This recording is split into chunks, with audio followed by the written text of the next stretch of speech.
Et bonjour, j'espère que vous allez bien. On se retrouve cette semaine avec un anti-haul.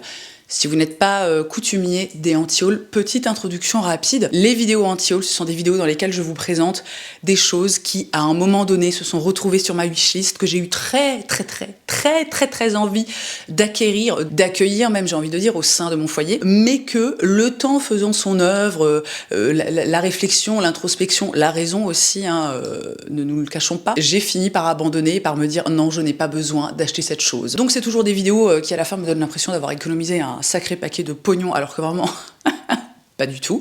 Mais vous savez, psychologiquement ça fait du bien quoi. Donc sans plus tarder, allons-y. La première chose qui se trouve sur ma liste, ce sont ces Doc Martens, le modèle Jadon. Ah là là, et là franchement je les revois et j'ai tellement envie de les acheter. C'est donc le modèle Jadon, qui est un modèle assez récurrent chez Doc Martens, qui a une semelle compensée en coloris marron Crazy Horse. Et au moment où je crée, donc parce que je fais des petites fiches sur mon téléphone, au moment où je crée cette fiche, elles sont initialement à 240 € et elles sont soldées à 168. Et vraiment, je me bats contre moi-même pour ne pas acheter ces Doc Martens, d'autant plus qu'en fait, je découvre leur existence en les voyant portés par quelqu'un que je connais. Et vraiment, je me souviens de la sensation quand mes yeux se sont posés sur ces Doc là, mais tellement belle. Moi, je suis une grande fan de tout ce qui est les couleurs de la Terre. Alors ça, bon, si vous me connaissez pas trop aujourd'hui, ça saute pas forcément aux yeux, mais c'est vraiment le type de coloris que je préfère, les marrons, les kakis, les beiges, les choses comme ça. J'adore aussi, bien que je remarque quand même de moins en moins, avant, disons que j'avais parfois un peu de mal à porter des chaussures qui avaient des semelles fines, et maintenant de moins en moins. Mais je reste une inexorable fan des semelles compensées. Et donc ici, le combo des semelles compensées, le coloris du cuir, l'effet légèrement usé, mais effet usé bien fait, tu vois, pas effet usé horriblement ringard et beauf. Les surpiqûres contrastantes, les lacets, les petits crochets en haut là, elles ont en fait une espèce de vibe limite un peu chaussure de randonnée. Et vraiment, elles sont mais incroyables. Alors, vous allez me dire, pourquoi tu ne les achètes pas, Colline ? Eh bien, pour la simple et bonne raison... C'est un grand malheur dans ma vie, sachez-le, mais mes pieds sont complètement inadaptés aux Doc Martens. J'ai des Doc Martens, j'ai notamment ce modèle très exact, le Jadon, donc voilà, la Doc Martens, on va dire un petit peu classique, mais avec la semelle compensée. Je me suis acharnée pendant des années et des années. Je les ai eu d'ailleurs en plusieurs versions. Enfin, je les ai encore. C'est principalement ma fille qui les porte maintenant. Mais je les ai en cuir lisse et en cuir un petit peu grainé, donc qui est quand même vachement plus souple. Donc je les ai vraiment beaucoup portés.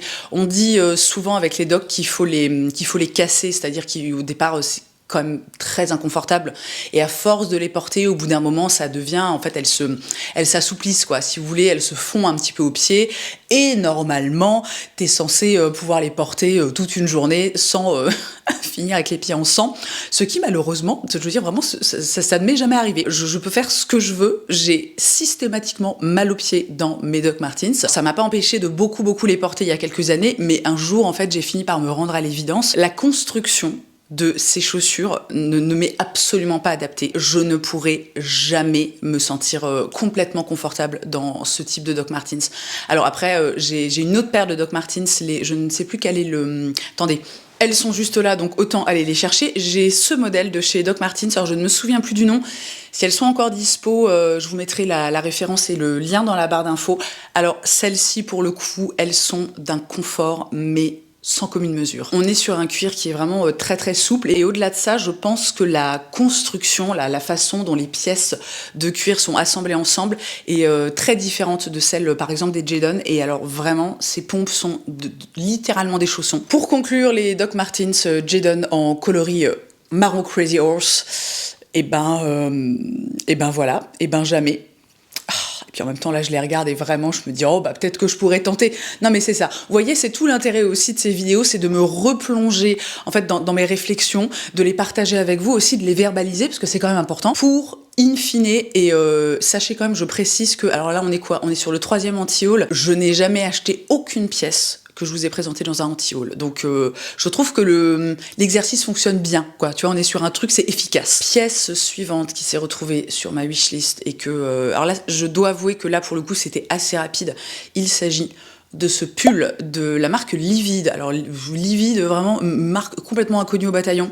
On est encore sur une marque que j'ai découverte grâce à...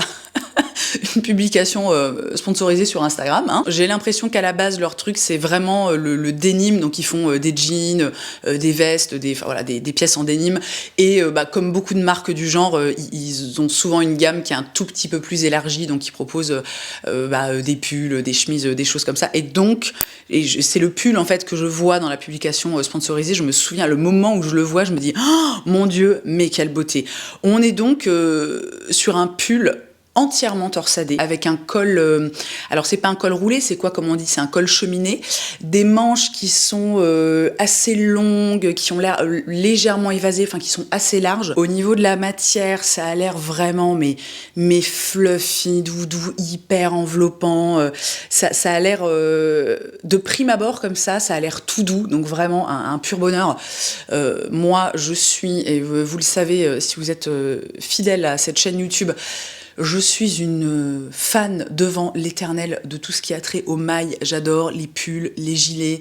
Vous le savez sûrement aussi, je tricote depuis maintenant quasiment 1 an. Et alors c'est la plus grande passion que je n'ai jamais eue de toute ma vie. Et donc ce pull, vraiment, je me tâte pendant pas mal de temps. D'autant plus que pendant la période de solde, alors il est initialement vendu à 490 €.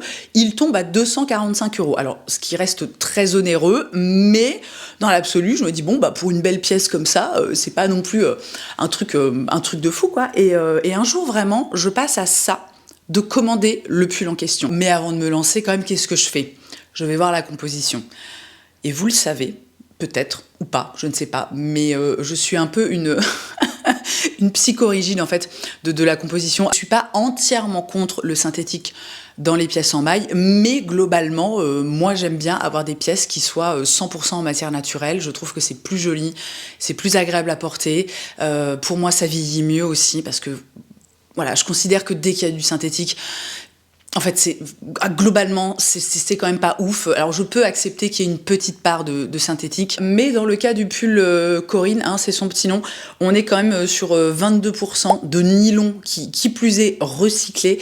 Donc moi, alors je suis pas contre les matières recyclées, mais j'ai toujours un petit peu de tendance à croire. Alors, est-ce que c'est une croyance qui est complètement fausse? Bon, c'est fort possible, hein, n'hésitez pas à me le dire si vous êtes, je sais pas, spécialiste des mailles, des fibres recyclées, etc. Mais pour moi, en fait, les fibres recyclées, elles vont avoir tendance à être plus fragiles, tout simplement parce que ça va être des fibres qui vont être plus courtes. Donc ici, on a quand même plus d'un quart du pull qui est fait à partir de nylon recyclé. Alors vraiment, non mais de nylon recyclé. Moi, quand j'entends le mot nylon, vous savez à quoi je pense? Je pense à ma grand-mère qui avait tendance à dire, vous savez, alors, ça, c'est un mot, je crois, on dit pas tous la même chose dans toute la France, mais vous savez, les sachets, les sacs en plastique, genre les trucs qu'ils distribuaient à l'époque au supermarché et qu'ils ont arrêté depuis. Donc vraiment, les sachets, sacs, slash, je crois que dans le sud, les gens disent poche, en plastique comme ça, ultra merdique. Ma grand-mère, elle disait un nylon. Et du coup, dans mon imaginaire, quand j'entends le mot nylon, je pense à un truc, mais tellement merdique. Un vieux sachet plastique, tu vois, de chez Auchan. Est-ce que t'as vraiment envie de porter un pull en sachet plastique de chez Auchan? Je ne pense pas. Donc la compo, déjà, pas ouf. Et au-delà de ça, à force de regarder en boucle... telle une psychopathe, les images. Vraiment, ce pull ne m'inspire pas du tout confiance. Déjà, j'ai l'impression qu'il y a un manque d'uniformité au niveau de la matière. J'ai l'impression que les torsades ne sont pas hyper régulières. C'est vraiment... je vous ferai un petit insert. Au niveau des épaules, j'ai l'impression que les mailles sont déjà un petit peu distendues, enfin que ça tombe un peu chelou. Et franchement, si le truc, en étant neuf, donc vraiment juste, il a été enfilé par un mannequin et pris en photo, ressemble déjà à ça, je sais pas. J'ai senti que la qualité, ça allait pas être génial. Alors peut-être à tort, hein. Vraiment, encore une fois, je n'ai jamais testé cette marque. Mais le pull Corinne, non, quoi. Nous passons maintenant à une petite chose que j'ai eu très envie d'acheter pour ma maison. Il s'agit de cette bougie Magnifique, de la marque Dorset. Plus exactement, c'est une collab entre la marque Dorset et l'illustratrice Laetitia Rouget. Alors, évidemment, qu'est-ce que j'aime dans cette bougie, sachant que je ne saurais même plus vous dire ce qu'elle sent, parce que c'est vraiment pas ce qui m'a... C'est vraiment pas ce qui m'a attiré. Mais alors, le packaging, enfin, comment ça s'appelle, quoi. Tout, en fait. La petite jarre avec ce rose-là, magnifique. Ces espèces de petites tulipes qui ont en même temps, je trouve, une petite vibe de serpent. Le petit couvercle avec, vous savez, le petit machin au-dessus, là, pour l'attraper, contrastant, vert, magnifique. La boîte... Oh, mais vraiment, je vois cette bougie, je ne sais plus comment je tombe là-dessus. À mon avis, c'est encore un coup de publication sponsorisée d'Instagram. Peut-être que la moralité, en fait, de ces vidéos, c'est qu'il faut que j'arrête d'aller sur Instagram. Cette petite jarre, absolument magnifique. Je suis sûre, en plus, que l'odeur doit être absolument sublime. Le nom, je crois que c'est écrit en portugais. Je crois qu'elle s'appelle 5h33, Mina Vida Portuguesa Tulipa. Donc, j'imagine une odeur qui doit être un peu fraîche, mais à la fois fleurie. Une odeur de tulipe, un peu de nature, de jardin, comme ça, de tulipes. Donc, ça doit être, je suis sûre, absolument fabuleux. Mais alors, écoutez, là, en gros, c'était extrêmement simple. Ce qui fait que cette bougie passe quasiment immédiatement de ma wishlist à cette vidéo anti-haul, c'est le prix, puisqu'on est sur une bougie à 120 €. Alors pour 250 grammes, évidemment c'est beaucoup, et puis tu te dis qu'après tu dois sans aucun doute pouvoir récupérer le petit pot trop mignon et puis le réutiliser pour voilà je ne sais quoi, mais franchement... Non, quoi. Non, c'est... Alors si, évidemment, c'est toujours pareil. On fait bien ce qu'on veut dans la vie, mais à un moment... La raison reprend le dessus. Je suis là vraiment, Colline. Est-ce que tu as besoin de cette bougie à 120 baloches que en plus, alors bien sûr, le nom fait rêver. Tu te dis oui, ça doit sentir hyper bon. Mais imaginez, je commande la bougie, donc je claque 120 balles. La bougie arrive, je l'allume, je trouve l'odeur ignoble. Bah vraiment, t'es dégoûté. Et au final, quoi? T'as payé 120 balles pour un pot, tu vois? Bon, surtout que franchement, plus je regarde ces images et plus je me dis que je pourrais totalement reproduire en fait ce petit pot trop mignon. Alors je pense que je pourrais soit, bon ce serait un petit peu galère mais pas impossible, je pourrais soit le faire en argile auto-durcissante. Alors ce serait un peu chiant pour faire vous savez vraiment le pot, quoi, le format un peu cylindrique. Je l'ai fait une fois, donc quand j'ai fabriqué une espèce de petite lampe, alors c'était un petit peu galère mais... Bon, à cœur vaillant, rien d'impossible. Le petit couvercle, franchement, ce serait ultra simple de le fabriquer. Et après, voilà, j'attraperai mes pinceaux, ma peinture, et puis je pourrais totalement pomper, en fait, ce petit design absolument trop mignon. Et ça joue aussi. Et ça joue aussi, notamment dans mon cas, pas mal, avec tout ce qui a trait à la maille. Parce que, ayant maintenant un niveau en tricot qui est assez bon, le nombre de fois, en fait, là, ces derniers mois, où je vois un pull qui me plaît, une pièce en maille, voilà, qu'importe, hein, que ce soit un pull, un gilet, un petit pull sans manches, un bonnet, une écharpe, le nombre de fois où je me dis, mais en fait, ça, meuf, tu peux le faire toi-même, quoi. Donc déjà, c'est cool parce que tu tricotes et t'adores tricoter. C'est cool bis parce que ça te coûterait excessivement moins cher. C'est cool terre aussi parce que souvent, voilà, je reprends l'exemple du pull juste avant, les compos sont pas toujours forcément excessivement géniales.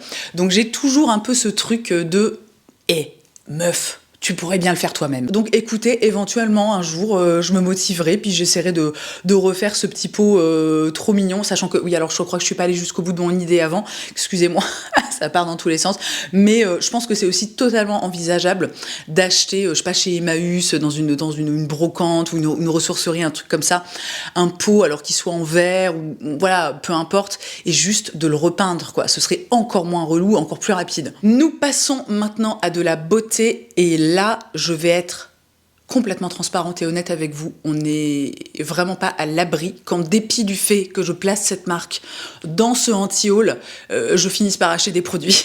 Là, mon analyse, c'est que je suis vraiment sur mon ultime tentative de tenter de me sortir définitivement cette marque de la tête.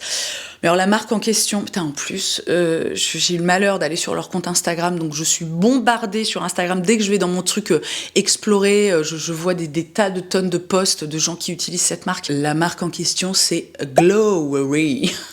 Impossible à prononcer. Vous le savez avant même que je le dise, qu'est-ce qui me plaît dans cette marque? Ce sont évidemment les packaging. Non mais je n'ai jamais vu de packaging aussi chouki de toute ma vie. Je trouve que là pour le coup, je sais pas du tout ce que valent les produits, puisque encore une fois, vous l'avez compris, hein, j'ai pas du tout testé. Mais alors là, pour le coup, je trouve qu'on ne peut pas leur enlever que niveau packaging, ils sont quand même dans une certaine, enfin dans une innovation, dans un truc qui, enfin personnellement, que je n'avais jamais vu ailleurs auparavant. Ces formes-là organiques, les associations de couleurs sont absolument magnifiques. Moi, je me dis, mais si j'avais toute la gamme, tu vois, vraiment, je pense que je ferais un petit display. Enfin, je les exposerais dans ma salle de bain et ce serait tellement génial. Tous les matins et tous les soirs, j'arriverai dans ma salle de bain et je verrai mes beaux petits produits Glowery et ça me procurerait tellement de bonheur. Ce qui, dans l'absolu, est complètement débile, hein, on est d'accord. Si le bonheur tenait dans des pots de crème, ça se saurait. Alors, ça peut y participer, c'est sûr, mais à un moment, bon voilà, il faut être un petit peu réaliste. Donc Glowery, une marque assez récente, enfin tout du moins que moi j'ai découverte il y a vraiment pas très longtemps, avec donc ces packaging absolument fantasmagoriques. Ils ont une gamme qui est assez réduite, tout du moins pour le moment. Alors moi vraiment, ce qui me fait grave de l'œil, c'est le Butterbalm et le Before Noon. Alors le Before Noon, c'est vraiment, en plus c'est vraiment un produit que j'utiliserai tellement pas. Tout du moins en ce moment, je suis quand même dans une routine qui est assez réduite. Je vous en ai parlé il y a pas très longtemps. Si vous n'avez pas vu ma dernière vidéo routine skincare, je vous la mets dans le petit i. J'essaierai de penser à la mettre dans la barre d'infos, mais c'est pas sûr. Donc le lait fluide pro-collagène, qui n'est ni plus ni moins qu'une espèce d'essence, comme une sorte de petite tonique, tu vois, que tu mets sur ta peau au tout début de ta routine. Alors moi, c'est pas du tout quelque chose que je considère comme gadget. C'est des produits souvent qui contiennent des actifs et qui ont un effet sur la peau et qui, voilà, pour la plupart, vont avoir tendance à booster un petit peu l'hydratation. Mais c'est vraiment le genre de produit que je n'utilise pas du tout en ce moment. Et à côté de ça, le deuxième produit qui me fait grave de l'œil, et ça pour le coup c'est un truc vraiment que je pourrais utiliser, c'est le Butterbalm, qui est un baume réparateur. Est-ce qu'on peut s'arrêter encore une seule seconde sur ce petit pot là, mais tellement mignon. Au niveau des tarifs, alors c'est assez élevé, mais on n'est pas non plus dans un prix luxe. Je dirais que c'est moyen de gamme pour le produit donc qui s'appelle Before Noon, cette espèce de petite essence lactée. On est sur 39 € pour, je crois que c'est 150 ml. Et le Butterbalm, on est sur une contenance de 50 ml et le prix est exactement le même, c'est 39 €. Donc franchement, c'est pas complètement délirant. Et vraiment, plus j'en parle et plus je suis à ça de commander les trucs. On n'est pas à l'abri que, je sais pas, dans 1 mois ou 2 ou 6, je débarque un jour avec mes petits produits Glowery. Si jamais ça venait à se présenter, je vous demanderai un petit peu d'indulgence et de bienveillance vis-à-vis de ma faiblesse. Je retourne à la mode avec cette chemise de chez Mascob. Mascob, c'est une marque, si je ne me trompe pas, italienne. C'est une marque que j'aime beaucoup, dont j'ai quelques pièces. On est globalement sur des pièces d'assez bonne qualité. Alors c'est une marque qui est assez onéreuse. On n'est pas dans des prix luxe, mais bon voilà, par exemple là, la chemise dont je vous parle présentement, initialement, elle coûte 325 €, donc c'est vraiment pas, c'est pas les trucs on te jette pas les trucs à la gueule, quoi. Cette chemise reste littéralement des mois dans ma wishlist. J'aime tout. Alors, j'aime le fait qu'elle ait une coupe qui soit assez classique, néanmoins qui soit droite. Moi, je suis pas très team chemise cintrée. J'aime bien quand c'est un peu, voilà, quand t'as un peu la place d'évoluer, t'es à l'aise, tout ça. J'adore la couleur, j'adore les rayures. C'est vraiment un type de chemise que je n'ai absolument pas dans ma garde-robe. Elle reste vraiment longtemps dans ma wishlist, régulièrement. Je retourne la voir, je suis là, je l'achète pas, je sais pas. C'est la guerre entre ma raison d'un côté, mon désir de l'autre. Et début janvier, débarquent les soldes. Donc je me dis, bon, je vais aller refaire un petit tour, on sait jamais, peut-être qu'elle est soldée. Et là, je vous le donne en mille, elle est soldée à moins 50%. Alors je ne l'achète pas tout de suite, vous voyez, j'attends, je patiente, encore une fois, on est là, la raison, le désir, je ne sais pas. Je patiente tellement qu'elle passe à moins 60%. On est donc sur une chemise à 130 € au lieu de 325. Alors ça reste très élevé comme tarif, mais on est quand même sur une réduction de ouf. D'ailleurs, est-ce qu'elle est encore dispo? Je vais regarder. Oui, voilà, elle est toujours à moins 60%. Pour résumer, une chemise qui me plaît beaucoup, que je suis certaine vraiment de porter, enfin d'avoir aucune difficulté à porter, que je suis certaine de rentabiliser, et je passe vraiment, mais à ça, de la commander. Et qu'est-ce qui fait que je ne la commande pas?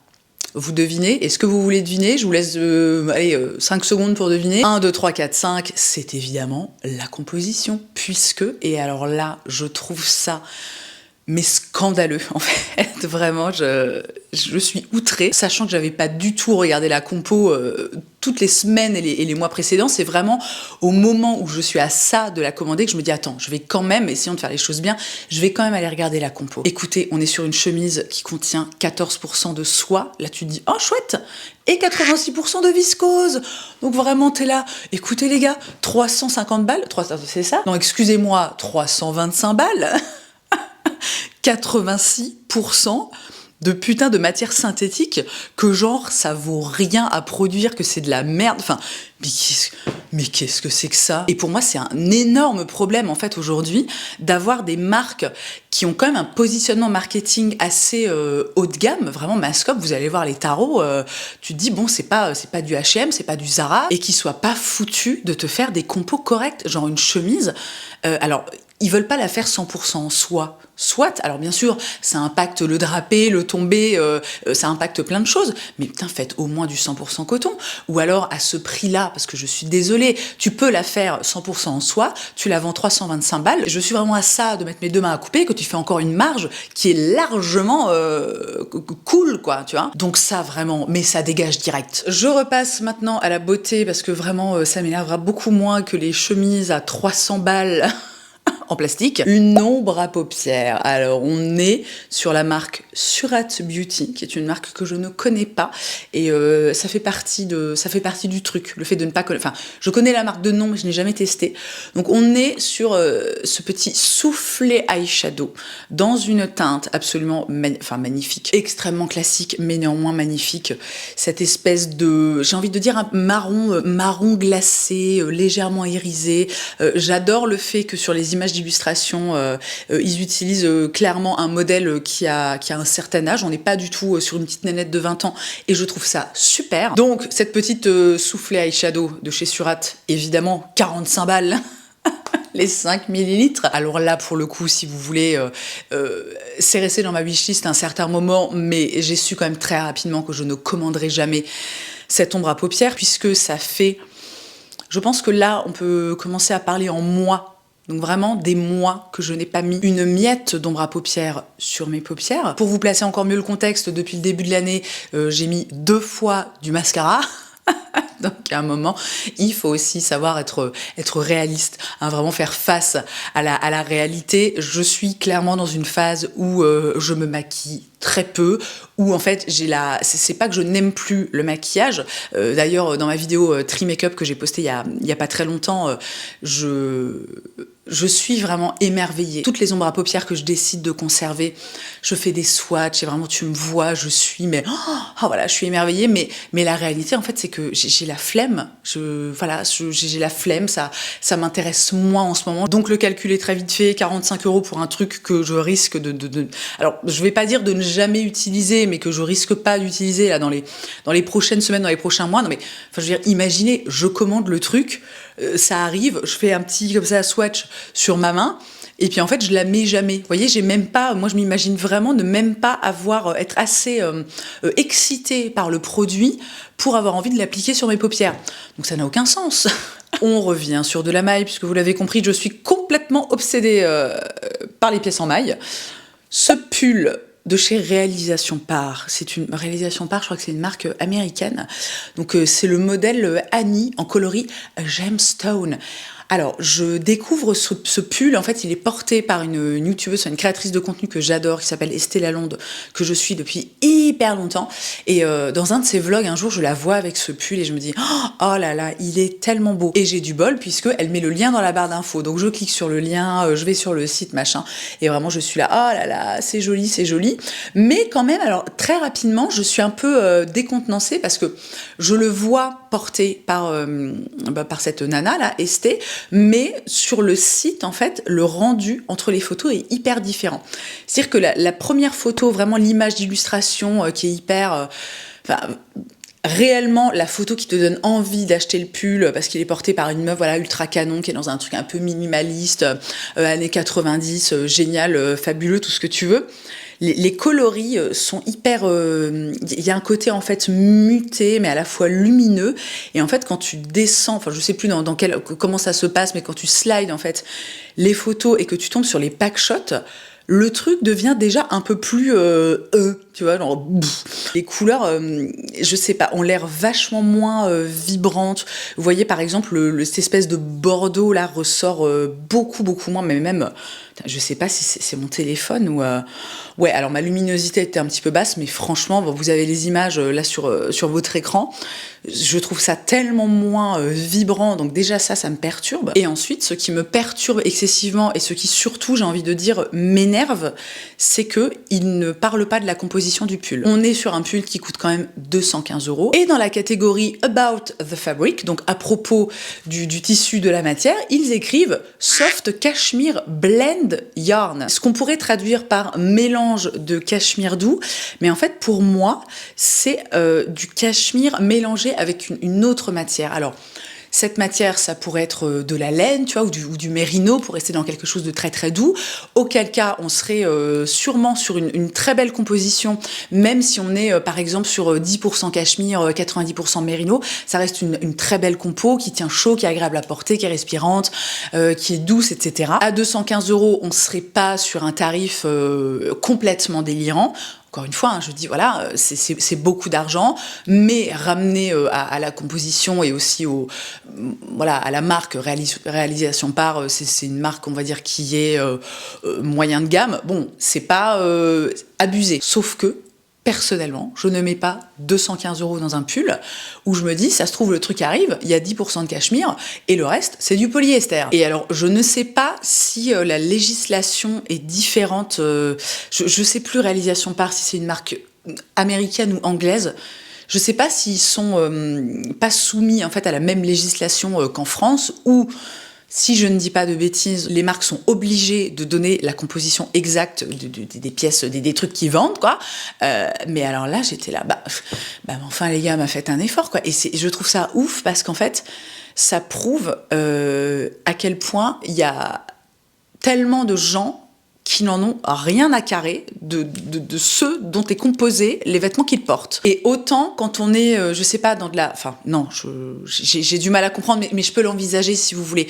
Quand on est dans de la fast fashion, je sais pas, ce pull coûterait 35 €, je peux envisager que les personnes qui l'achèteraient voilà, se poseraient même pas la question de, tiens, en quoi est-ce qu'il est fabriqué. Mais là... Pour moi, en fait, ce que je déduis de tout ça, c'est qu'il y a des gens qui sont prêts à mettre 215 balles dans un pull en ne sachant même pas de quoi le dit pull est composé. Et en achetant potentiellement un truc qui va être à 80 ou 90% composé de matière pourrie, enfin, tu vois, de matière synthétique nulle. Et vraiment, je suis là. Alors, pour finir sur ce petit pull, très mignon, ça m'a traversé l'esprit un moment... quand même, d'envoyer un mail à la marque ou de les contacter sur Instagram pour leur poser la question, donc pour savoir en fait quelle était exactement la composition de ce pull. Mais franchement, à un moment, vous savez, c'est même pas que j'ai eu la flemme, mais je me suis dit, mais c'est pas normal d'avoir à faire ça, tu vois. Donc une fois de plus, on est sur un pull que je n'achèterai jamais parce que je suis outrée, quoi. Si je ne m'abuse, on est sur l'avant-dernière pièce de ce anti-haul, ce jean de chez Rails. Alors, je me souviens, je fais mon petit tour, je fais quand même régulièrement un petit tour dans les nouveautés sur Smallable parce que c'est un e-shop que j'aime beaucoup. Ils ont une sélection qui est vraiment très cool, qui est assez pointue, qui plus est. Ils ont, en fait, chaque saison, mais je crois que j'en parlais dans une autre vidéo, c'est peut-être mes favoris modes de 2024, mais chaque saison, ils rentrent de nouvelles marques qui sont vraiment, alors pour moi, complètement inconnues au bataillon. Enfin, il y a vraiment quelque chose d'assez, encore une fois, d'assez pointu, je trouve, sur cet e-shop. Et donc, je faisais mon petit tour habituel dans les nouveautés sur Smallable et je tombe sur ce jean. Et alors... Sur le coup, je me dis, mais tellement cool. C'est le modèle Getty de chez Rails. Alors, Rails, c'est une marque que je connais vite fait. J'ai eu un sweatshirt de chez eux pendant quelques temps. D'ailleurs, je crois qu'il me semble que je l'ai encore, mais je porte pas beaucoup de... Là, si vous voulez, c'est l'hiver. Moi, je porte mes pulls et mes gilets. Hein. Vraiment, j'en profite. J'essaie de rentabiliser à fond. Je suis pas vraiment capable de dire si c'est une marque qui est très quali ou si on est plus sur... Vous savez, une marque dans la veine des mages, des bâches, donc où la qualité est pas forcément géniale, mais où le marketing et l'image de marque fait que ça coûte un rein. Toujours est-il que ce petit jean modèle Getty vendu 218 €, de prime abord comme ça, je le trouve mais méga cool. J'adore l'effet de patchwork avec... on a quand même... J'ai l'impression, les photos sont, c'est pas toujours facile en photo. J'ai l'impression qu'on est sur 2 teintes de denim différentes, quoique sur la photo vraiment en pack shot, t'as l'impression qu'il y en a une 3e. Donc ça aussi, bon, moi c'est genre un truc, ça me déstabilise toujours un petit peu. Au niveau de la coupe, moi c'est typiquement ce que j'adore. On est sur un jean taille haute qui est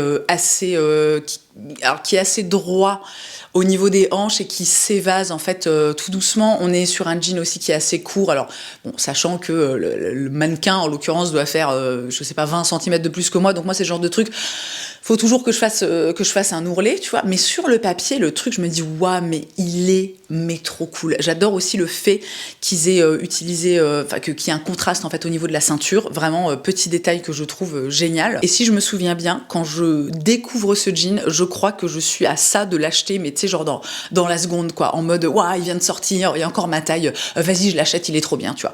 Et j'ai bien travaillé mon muscle, notamment l'année dernière. La raison reprend le dessus. Tu vois, je me dis, attends, Colline, ne te précipite pas. Premièrement, regarde un petit peu les détails. Et là, en fait, très rapidement, si vous voulez, c'est aussi là que je comprends pourquoi le truc ne coûte, entre gros guillemets, que 218 €. Puisque quand tu regardes, en fait, les détails des coutures, en fait, du patchwork en lui-même, en fait, moi, je trouve ça complètement dégueulasse. C'est-à-dire qu'au lieu de faire... comment expliquer ça? Au lieu de prendre les pièces de denim, donc du noir et du gris, de les mettre vraiment, vous savez, de les mettre comme ça, en fait, et de faire une espèce de... je n'arrive pas à expliquer, il faudrait que...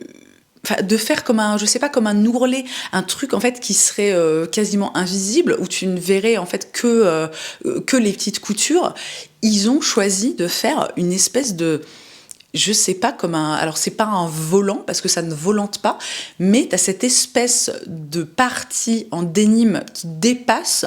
Bon, vraiment, il y aura les images, je pense que je vous mettrai des flèches, des trucs, parce que j'ai l'impression que je n'arrive pas du tout à exprimer ce que je veux exprimer. Et le tout, donc avec cette espèce de double couture, en fait, je trouve ça mais d'un grossier, mais absolu. Et c'est extrêmement dommage parce que vraiment, ce jean aurait pu être mais complètement canon, quoi. Surtout que quand on regarde bien, notamment sur la photo où on le voit porté en entier, on voit que ça impacte en fait le tombé du jean, quoi. Au niveau où les empiècements en fait se rejoignent, ça fait, j'ai l'impression, une espèce de surépaisseur qui est juste dégueulasse, quoi. Et alors ça, c'est vraiment le genre de truc, finalement, c'est peut-être normal, ou pas, je ne sais pas. Moi, c'est vraiment le genre de détail, je ne le vois que si vraiment je m'arrête et je regarde très en détail, quoi. Et je sais que c'est quelque chose que je ne faisais pas du tout avant, ce qui m'a évidemment apporté tout au long de ma vie bien des déceptions. C'est-à-dire quand je commandais un truc comme ça sans faire trop gaffe, juste parce que j'aimais bien la vibe en fait générale, en fait tu sais, tu reçois le truc et t'es là, vraiment c'est de la merde, c'est moche, c'est horrible, quoi. Et franchement, mais c'est trop dommage. Ça aurait pu être canon, ça aurait vraiment pu être canon, mais c'est mal fait, quoi. Enfin, ça reste mon avis, hein. Il y a peut-être des gens qui peuvent aimer le rendu. Voilà, encore une fois, tous les goûts sont dans la nature, mais alors moi, vraiment, je suis quand même extrêmement déçue, parce que franchement, l'idée était trop cool, quoi. Nous avons ensuite The Dream Mask de la marque Mental. Ça aussi. Franchement, le skincare, c'est difficile quand même encore pour moi de résister, bien que, et c'est ce que je vous dis à chaque fois, hein, franchement, j'utilise tout le temps les mêmes produits, des produits qui conviennent extrêmement bien à ma peau. Je sais très bien que le fait de tester des nouvelles choses, ça peut un peu fragiliser l'équilibre, et je sais que ça n'a aucun sens.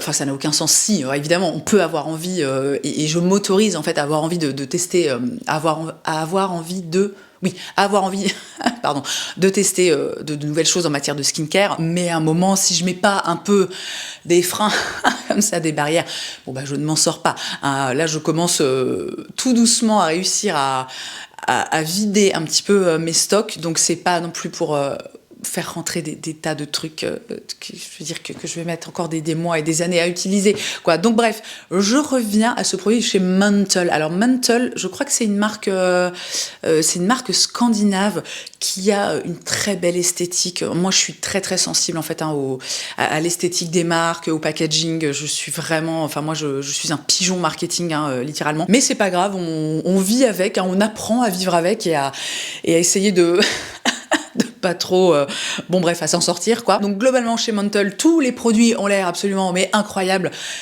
Et a fortiori, ce masque, The Dream Mask, je cite Ultra Plumping et Restorative Night Mask, donc un masque ultra repulpant qui va restaurer la peau, j'imagine restaurer la barrière cutanée.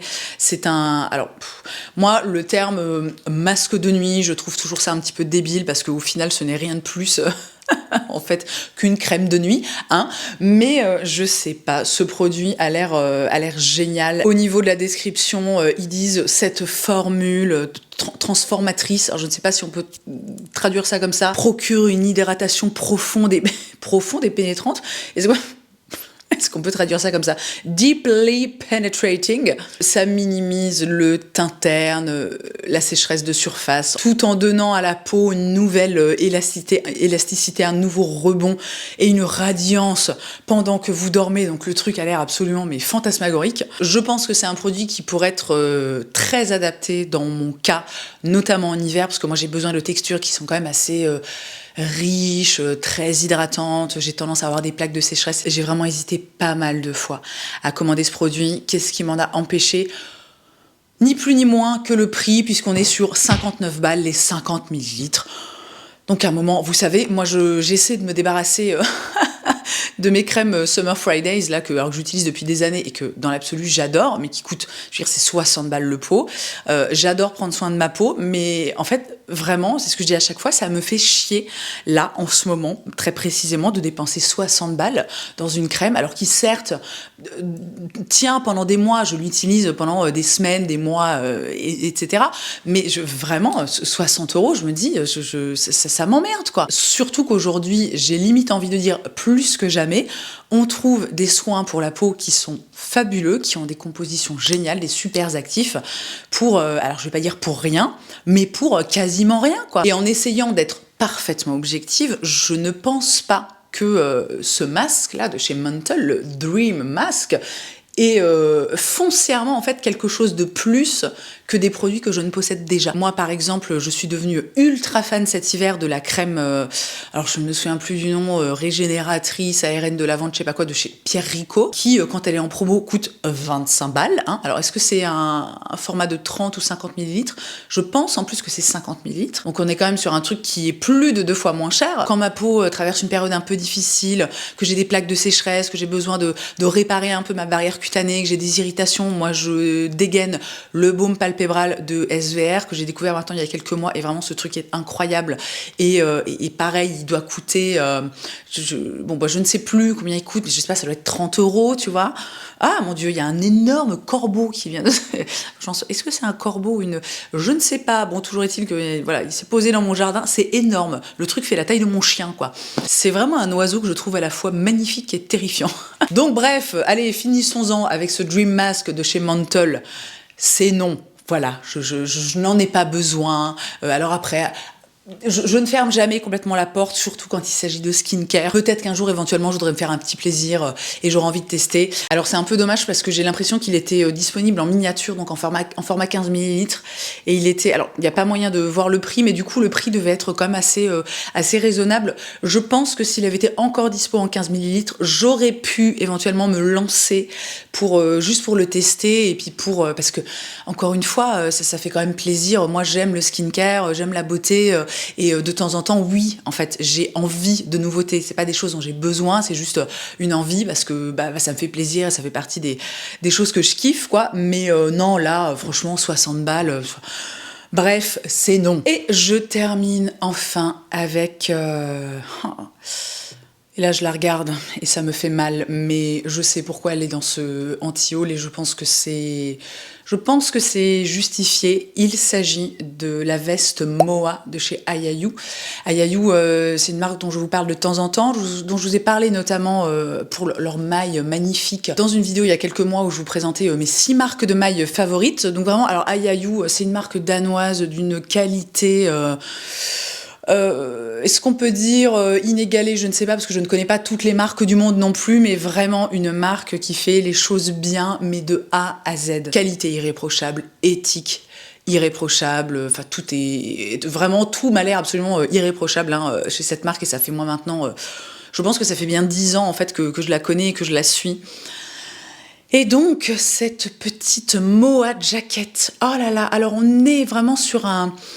C'est extrêmement classique, on est, vous savez, sur ces vestes un peu dans la veine des vestes Barbour, donc c'est des vestes en coton qui sont cirées. Là, en l'occurrence, et ça m'a beaucoup fait rire, elle est cirée à base d'huile d'olive bio. Donc c'est pour vous dire à quel point ils vont, comment dire, ils sont consciencieux chez Ayayu. Ils disent d'ailleurs dans la... dans la description qu'au départ il peut y avoir une petite odeur d'huile d'olive sur la veste, genre quand tu la reçois, et puis que ça s'estompe au fil du temps. Cette veste, on est sur quelque chose qui est vraiment en fait très très classique, qui néanmoins je trouve a des détails que personnellement j'adore. J'adore le positionnement des poches et cette espèce de couture en fait qui passe...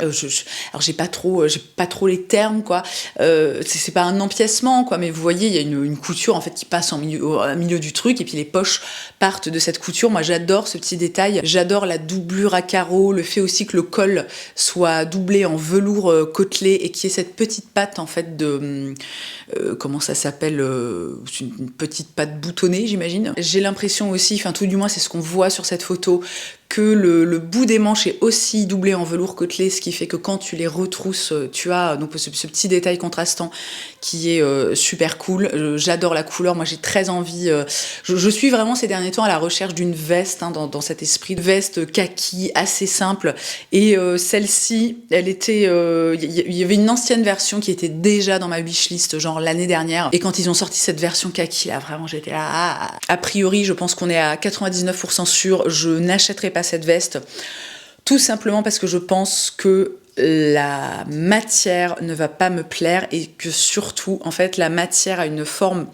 de rigidité, comme on est sur un coton ciré, la matière a une forme de rigidité qui va donner un tombé qui ne va pas me plaire. J'espère que, je sais pas si c'était limpide mes explications, et ça c'est vraiment quelque chose, donc à force de d'aller, je sais pas, genre limite une fois par semaine sur la fiche produit comme ça, et regarder les photos et lire la description, etc.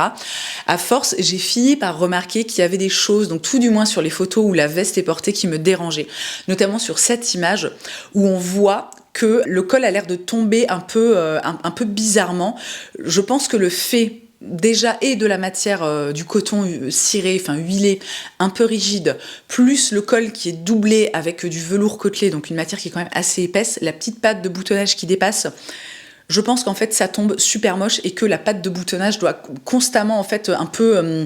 j'ai l'impression qu'elle rebiquerait quoi, vous voyez, enfin qu'elle rebique, puisque sur les 2 photos où on voit la veste portée, on voit en fait que le col tombe bizarrement. Et ce qui a terminé, je pense, parce qu'encore une fois on est sur 99% de chances que vraiment je n'achète jamais cette veste, c'est cette photo où on voit où en fait le tombé ne me plaît pas du tout. On est sur un truc qui a l'air assez, qui a l'air assez rigide, ce qui est normal encore une fois au vu de la matière de la veste. Mais quand je regarde cette image, le fait que ça se bombe un petit peu dans le dos, et puis j'ai l'impression que les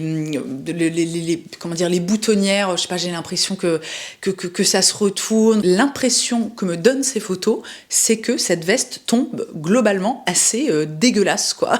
Sur la photo précédente aussi, quand on s'arrête un petit peu sur la façon dont la manche se plie, que quand la nana en fait a sa main dans la poche, je trouve ça mais horrible. Alors, est-ce que c'est pas de bol et ils ont pas réussi à mettre la veste en valeur, assez bien la mettre en valeur pour que moi, personnellement, Colline, j'ai pas cette impression, ou alors est-ce que c'est un reflet absolument parfait de la réalité et de ce qu'est cette veste, de la façon dont elle tombe, je ne sais pas. Toujours est-il que la dite veste coûtant 710 €, franchement, même si ça va pas et que ils ont une politique de retour, voilà, tu peux la renvoyer, y a pas de problème. Franchement, je prends pas le risque. En plus, ça vient du Danemark, donc c'est vraiment le coup à ce que ce soit hyper relou. Je crois pas qu'ils fournissent d'étiquettes de retour, donc ça voudrait dire, voilà, tu claques 710 balles et en plus il faut que tu payes les frais de retour qui vont coûter, je sais pas, enfin, ça sent pas le bon plan, quoi, vraiment. Je suis vraiment triste parce que je continue, quand je la vois, en fait, en photo, juste en pack shot comme ça, je la trouve mais tellement belle. Il y a en plus quand même, ça j'en ai pas parlé, mais j'ai l'impression qu'il y a une espèce de... qu'il y a des petites variations dans la couleur de la veste, qu'on n'est pas sur quelque chose de complètement uni, et c'est un détail que j'aime beaucoup. Donc bref, vous l'avez compris, j'aurais adoré avoir cette veste, mais malheureusement, ma raison me dit que ça va pas le faire, quoi. Donc, ce sera sans moi. Voilà.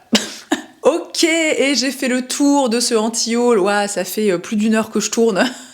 Je commence à être un peu au fond du trou, mais comme d'habitude, c'était hyper fun. Ça m'a fait vachement de bien de verbaliser tout ça. Comme d'habitude, j'espère que vous aurez passé un bon moment, alors que soit ça vous aura permis...